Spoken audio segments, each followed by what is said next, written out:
so'zlarim kabi sen ketgan kundan beri kulmaydi bu qalbim endi. Bir paytlar biz degan so'z bugun faqat xotira. Sen tiriksan, men tirikman, lekin sevgi olib yotibdi qabrda.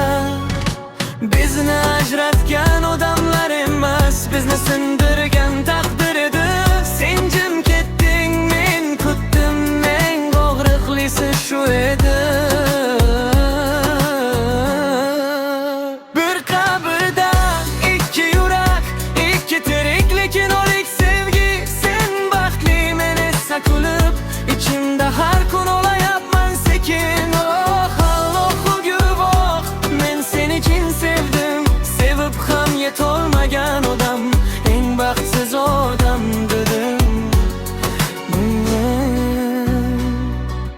Har kecha sen bilan gaplashaman, lekin javob bermaysan.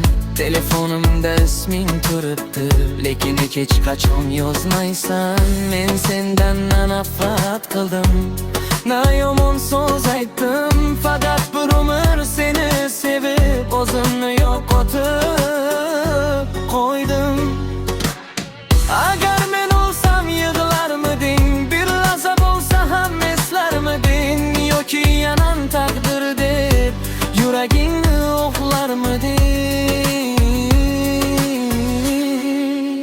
Bir qabrda ikki yurak, qabr ustida orzular. Biz baxtli bo'la olmadik, faqat ko'paydi ko'z yoshlar. Oh, men charchadim kutishdan ham, yashashdan ham.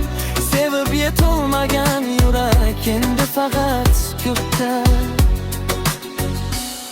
Agar sevgi jazodir bo'lsa, mening katta jinoyatchiman.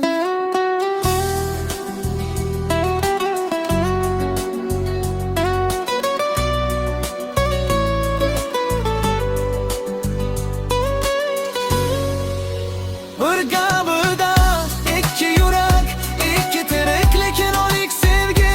Sen baxtli, men esa kulib, ichimda har kun olayapman sekin. Oh guvoh, men seni chin sevdim, sevib ham yetolmagan odam, eng baxtsiz odam dedim. Bir qabrda ikki yurak, qabr ustida orzular. Biz baxtli bo'la olmadik, faqat ko'paydi ko'z yoshlar. Oh, men charchadim kutishdan ham, yashashdan ham. Sevib yetolmagan yurak endi faqat sukutda.